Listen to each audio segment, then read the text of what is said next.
ladies and gentlemen, boys and girls, and everything in between. How are we doing today? Jack, new topic, new week. Are we ready? Yeah. Yeah, ready as can be. Are you relaxing? Are you feeling comfortable? Yeah, I'm pretty chill. Well, that's what I would like to talk about today, Jack, because recently I've not been relaxing, Jack. I've been quite in a state of disarray mentally and physically. And I would like to know, Jack, how do you relax? How do you do that? Because I feel like it's a Uh, skill, Jack. well, I would say there's probably some like baseline things that would tend to suit everyone, Mm, but I think ultimately it always comes down to an individual thing and discovering what works best for someone as an individual. But for me, I think that I am most relaxed mentally and physically after doing something that challenges me. mm, Um, so for me that's really anything exercise wise. I find clears my headspace. Not always. Like if I'm mm, in a time of high stress, um, there is almost like a tipping point for me where if I've gone into what I would call almost like overstress, like where I'm wired and I actually struggle to relax, even mm. if I have been to the gym, Yeah. that can take a longer period of time before I return back to my normal base levels.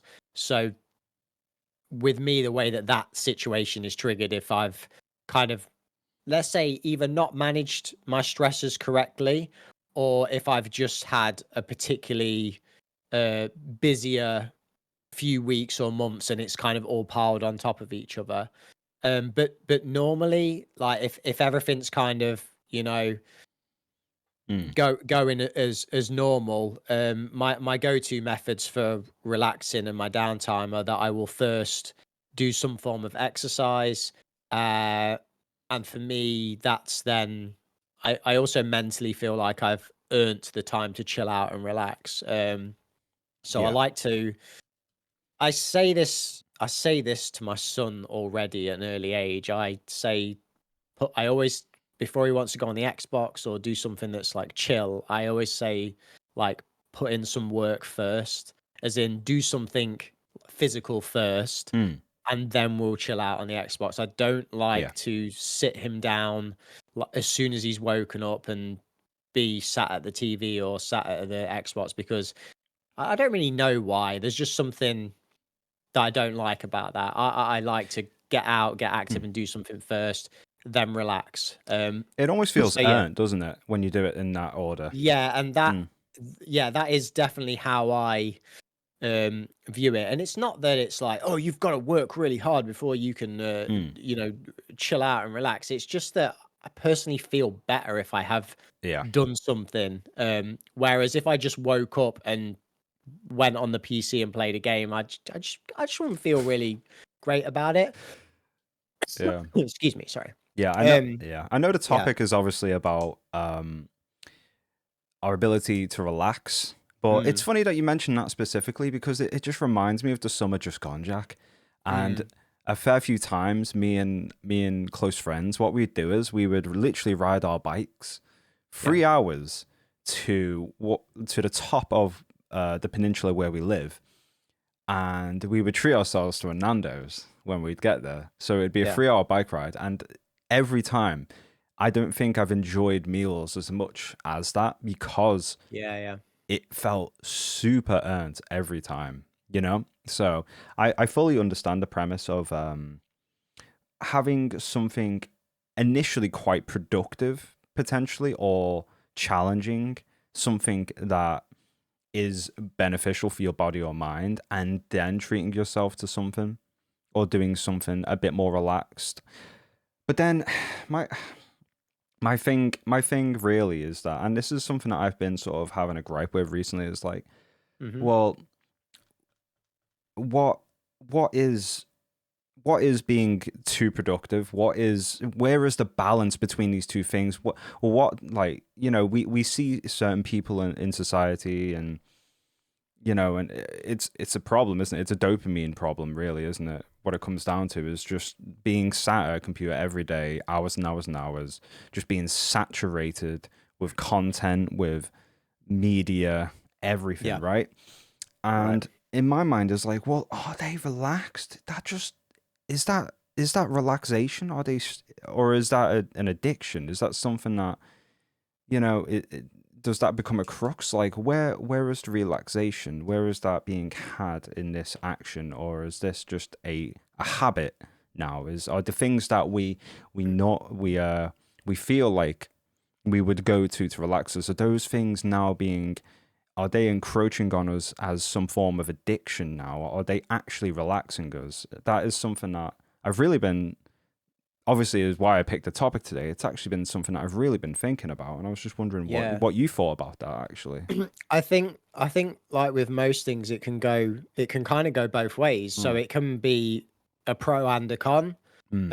Um so we've got social media and the internet really is a pretty incredible thing. It connects us to, Mm. we would have never met if we didn't have No. social media and the platform that we met on.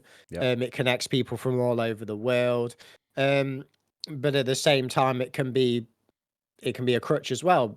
And it Mm. and it can also go down such a loophole. And a lot of that I think is to do with how, especially now, like over the last few years, there's been such an increase on um increasing the amount of content that you're exposed to in a Mm. given time frame. So what I mean by that is things like TikTok and YouTube Shorts. Yeah.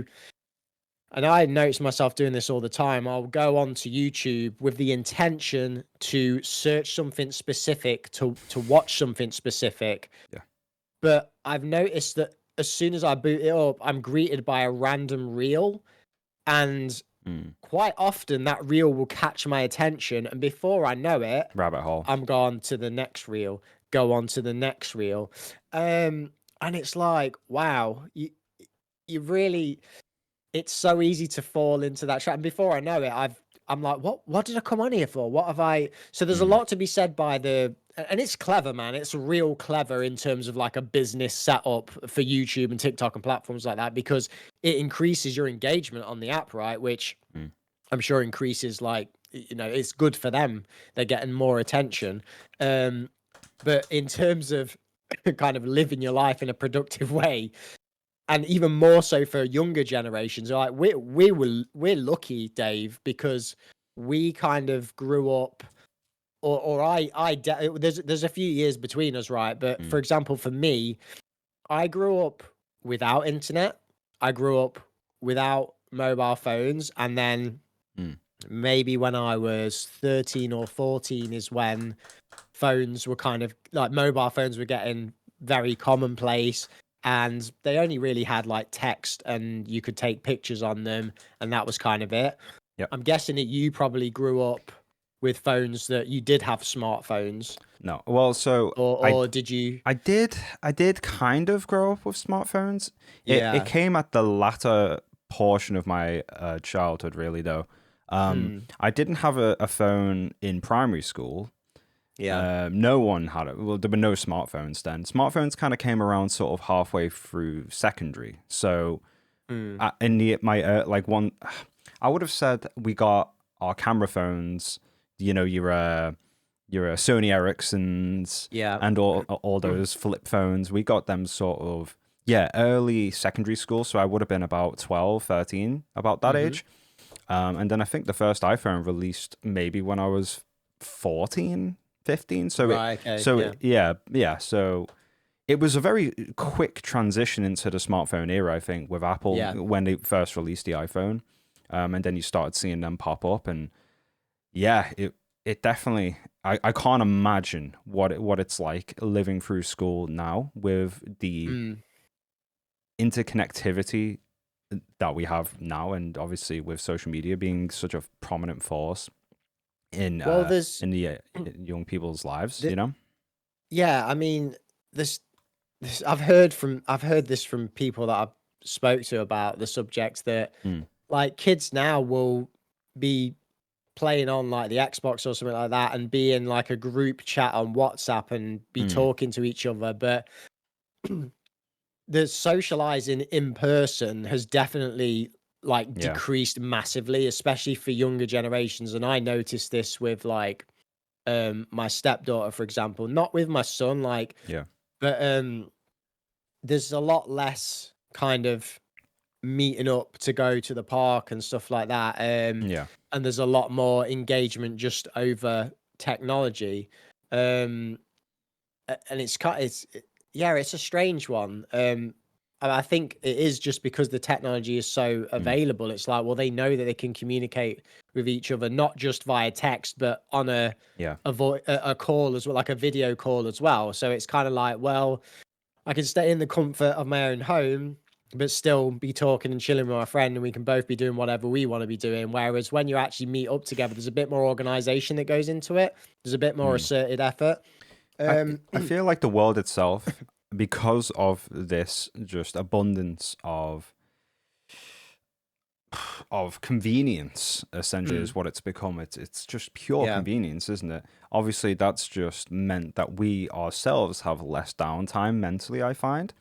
yeah, Like there is no just like switching off in between interpersonal meets, you know what I mean? Say like if maybe I don't know, I don't obviously I wasn't raised in the 80s and the 90s, but mm-hmm, I can imagine if you were, let's say, a salary man, or you had a typical maybe job back then. Obviously you would have to commute, you would have to basically just be with yourself during those yeah, times, yeah, right? You wouldn't be able to just sit mindlessly on your phone and scroll. So, and I think I really want to take this back to obviously the topic of relaxation. I feel like yeah, because we are just so overstimulated, it is just such a chore. It's such a skill now to be able to take yourself away from technology, from just the constant barrage of onlineness, right?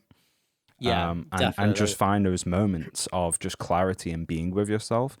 And I do it intentionally. So if I go for a walk now, I'll be sure that I turn my phone off. Yeah. I'm trying to not go out of my phone at all, but I think I don't know. There's like I don't know, man. I feel like it's one of those. It's like there's a safety element that I always like. Yeah, It's a very handy tool to have. It yeah. is a phone is not a negative thing in itself at all. It's very true. Yeah, The individual's self-discipline to know when to switch that phone off and leave it the yeah, fuck alone is a very difficult skill to obtain now, because there is yeah. just so much on that one little tiny piece. You know, look, where's your phone, Dave? I bet it's right next to you right now. Do you want? Yeah? Hold on. This is for the Yeah. this is for the stream, but yeah, yeah, Okay, so like yeah. we're so used There's my to phone. it might as well be glued to our hands, because we're so used to having it, we're never not without it. So when we do kind of not have it, it becomes a bit like of a just a weird feeling, really, because we're so used to having it. Mm, And the amount of times when you haven't got it, when you go to check something, you're like, oh, I haven't got my phone. Like, they are such handy tools, yeah, but as with anything, there's a balance to it. And I think going back to like energy levels, like you were talking about mm, earlier, if I find that if I've been sat doing nothing all day, so let's say I had an office job, which luckily I don't, but you kind of do, right? You're on the PC all the time, yeah, so you can answer this one for me as well. mm, In terms of if we relate to this, I find if I'm on the PC all day, my my mental energy can burn out because I am doing yeah, things, but my physical energy ramps up. mm, But it's like a clash. So yeah, mentally I'm burnt out. Physically, I actually really need to exert some energy. mm, But because mental and physical link together, sometimes because I'm mentally drained, my mind tricks me to thinking I'm physically drained, which will then elevate my stress levels even more yeah, if I choose not to go to the gym. Now, if I'm mentally drained, but then still manage to go to the gym and physically exert myself, it makes me feel a lot better, um, yeah, because it kind of brings back that balance. I don't know if that made sense as well as I wanted it to, It's spot on, but mate. It's absolutely yeah. spot on. This is exactly. It's again. This is something that is pretty much why I wanted to talk about relaxation in itself. Mm, Really, was because I do tend to have this ongoing battle with exactly what you've discussed, which is where mm, I am mentally quite drained. I have a programming job, so obviously I yeah. use a lot of my mental throughout the day, and then exactly how you described, Hmm. nothing, I've done nothing physically. So Yeah. when it comes to doing something physical, I'm already in quite a heightened level of stress, right? I've already like Yeah. exerted myself mentally through the day. I'm now quite stressed, but my body's ready to go. And it can be quite jarring actually. And it's something that I'm trying to come to terms with. And it's one of the reasons that I wonder how much I could do this long term now that I'm not on antidepressants, because that definitely Yeah. helped, right? That definitely helped. For sure. Yeah. Um, Also meant that I had just lower energy levels across the board anyway, so I didn't have the desire to want to physically exert myself as much as I do now. Yeah. But it is a conundrum. It is like, well, okay, how much mental work are we actually meant to be putting ourselves through throughout the day? And, like, how can It, we find this balance of mentally exerting ourselves throughout the day and then obviously finding time to physically exert ourselves? And that is definitely where I'm at right now, for sure. it's a very strange clash to have, I think, from a primal level, Mm, because we would have in the past, those things would have been linked together more. The physical and mental would have yeah. been a package, you know. So let's say, for example, I'm going out foraging and I'm hunting. I'm physically walking around, Mm, but I'm mentally scanning, looking, yeah. are there tracks there? You know, is there some scat on the floor? Just loads of different things. There's a sound, I'm alert. You know, you're physically exerting, but you're also mentally exerting. So it's a nice Mm, combination. And but then also after the physical exertion, like say it's a successful hunt, yeah. um, then you're there preparing the animal, and it's quite, you know, finicky, and you've got to really concentrate. So there was more of a balance of the two, I think. Yeah. Whereas the clash with modern day, a lot of modern day jobs is that you're just doing the mental Mm, all the time, yeah. and especially for those people that don't work out, which is many people that don't, they're just doing the mental. There's no physical, and I think there's a real clash there in terms of mental health, Yeah. where it can really take a turn. Yeah. It's tough, man. It really is. One thing that definitely has been helping me, and the reason that I've managed to honestly stick this job out in any capacity um, is making sure that I am active, like, and I force Yeah, myself to be active, and I sort of try and just incorporate that throughout my day, even when I am at home. So I'll yeah. do push-ups when I go make a cup of tea. I'll hang, I'll literally just do dead hangs. Um, Honestly, it's a great movement to do for anyone. Like, yeah, really is a great movement. yeah. So Yeah, I try and not be stagnant throughout the day, even when I am yeah, like mentally exerting myself. I try and pepper it in almost, I try and almost blend between the both of them, try and not make it, I guess, yeah. And I think that's worked for me. It's like not make it so black and white, like I have to be stressed as fuck over work here and then I go exercise. No, I feel like there's definitely moments, and I did this even when I had like an office job, like an actual office job. So I'm fully remote now. But yeah. even then, I would like, I would dead hang off the door frames. You know what I mean? Why not? Yeah. Yeah, And why people would not? look at me like, "What are you doing?" It's like Yeah. dead hanging. Like I'm just doing See, my thing. Yeah. there's another thing. Mm. People looking at you as if that's a weird thing in itself is weird, because Yeah. it's like, well, I'm actually doing some of this good for me, Yeah. I and think. it's, you know, even just hanging and breathing deep, Mm. oxygenates your body so well Mm. while you're getting that stretch. It's a great Yeah. thing to do, and I know people that will like have a routine at work where they'll go into the toilet and they'll do some stretches while they're like drying their hands and stuff like Yeah. that. So it's really not and I think it's a very positive thing Yeah. because if you do, let's say like you've got a pull-up bar on your door frame and every time you walk through that door, you say to yourself, oh, I've got to do one Yeah. pull-up, two pull-ups. Well, throughout the course of the day, you will have done quite a lot of pull-ups. So it all stacks up. Yeah. And I think as well, like it's important for anyone watching to know that it doesn't have to be things like gym related or pull-ups. It really can just be getting out and walking your dog if you've got one, or just getting out and walking Mm. yourself. It doesn't have to be a Yeah. um even things like photography, like if you like taking pictures of nature and stuff like that, just going for a walk and taking some pictures. It's about combining it with something that you also Yeah. like doing. It's Um about finding a balance between yeah. exerting yourself mentally and obviously giving yourself time to relax throughout the Mm. day, I guess.